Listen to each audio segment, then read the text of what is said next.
Sugar ಇದ್ದವರು ತಪ್ಪದೆ ತಿನ್ನಲೇಬೇಕಾದ ಸಿರಿಧಾನ್ಯಗಳು.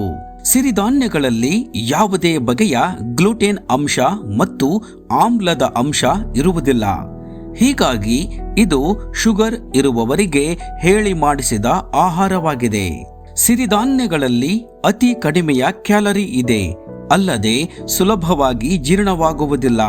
ಇದು ತೂಕವನ್ನ ಇಳಿಸಿಕೊಳ್ಳಬೇಕು ಅನ್ನುವವರಿಗೆ ಒಂದು ವರವಿದ್ದಂತೆ. ಮೊದಲನೆಯದಾಗಿ ನವಣೆ. ಮಧುಮೇಹದಿಂದ ಬಳಲುತ್ತಿರುವವರಿಗೆ ನವಣೆ ಅತ್ಯುತ್ತಮ ಆಹಾರವಾಗಿದೆ. ಇದು ರಕ್ತದಲ್ಲಿನ ಸಕ್ಕರೆಯ ಮಟ್ಟ ಮತ್ತು ಕೊಲೆಸ್ಟ್ರಾಲ್ ಮಟ್ಟವನ್ನ ಕಡಿಮೆ ಮಾಡುತ್ತದೆ. ಗೋಧಿ ಮತ್ತು ಅಕ್ಕಿಯ ಬದಲಿಗೆ ನವಣೆಯಿಂದ ಮಾಡಿದ ಆಹಾರ ಸೇವಿಸುವುದು ಉತ್ತಮ. ಇದರಿಂದ ನಿಮ್ಮ ಸಕ್ಕರೆಯ ಮಟ್ಟವನ್ನ ಸಂಪೂರ್ಣವಾಗಿ ನಿಯಂತ್ರಿಸಿಕೊಳ್ಳಬಹುದು. ಎರಡನೆಯದಾಗಿ ಜೋಳ. ಇದು ಪ್ರೋಟೀನ್, ವಿಟಮಿನ್ಸ್, ಮೆಗ್ನೇಷಿಯಂ ಮತ್ತಿತರ ಖನಿಜಗಳನ್ನು ಹೊಂದಿರುವ ಈ ಸಿರಿಧಾನ್ಯವನ್ನ ದಿನನಿತ್ಯದ ಸೇವನೆಯಿಂದ ನಿಮ್ಮ ದೇಹದಲ್ಲಿ ರೋಗ ನಿರೋಧಕ ಶಕ್ತಿಯನ್ನ ಹೆಚ್ಚಿಸಿಕೊಳ್ಳಬಹುದಾಗಿದೆ. ಇದು ರಕ್ತದಲ್ಲಿನ ಮಧುಮೇಹವನ್ನ ನಿಯಂತ್ರಿಸಿ ಕರುಳಿನಲ್ಲಿ ಇರುವ ವಿಷದ ಅಂಶವನ್ನ ಸ್ವಚ್ಛಗೊಳಿಸಿ ಜೀರ್ಣಾಂಗ ಸಂಬಂಧಿಯ ರೋಗಗಳಿಗೆ ಇದು ಅದ್ಭುತ ಆಹಾರವಾಗಿದೆ. 3. ಸಜ್ಜೆ.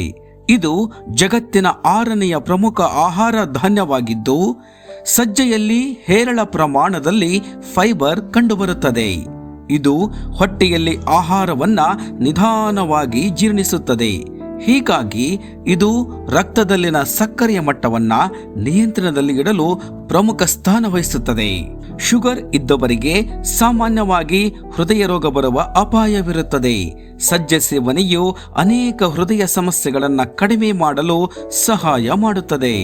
4. ರಾಗಿ. ರಾಗಿಯಲ್ಲಿ ಪೋಷಕಾಂಶಗಳು ಹೇರಳವಾಗಿ ಸಿಗುತ್ತದೆ. ಇತರೆ ಧಾನ್ಯಗಳಿಗಿಂತ ಹೆಚ್ಚು ಕ್ಯಾಲ್ಸಿಯಂ ಮತ್ತು ಪೊಟ್ಯಾಸಿಯಂ ಅನ್ನ ಹೊಂದಿರುತ್ತದೆ. ಇದು ಫೈಬರ್, ಖನಿಜಗಳು ಮತ್ತು ಅಮೈನೋ ಆಮ್ಲಗಳಲ್ಲಿ ಅಧಿಕವಾಗಿದೆ.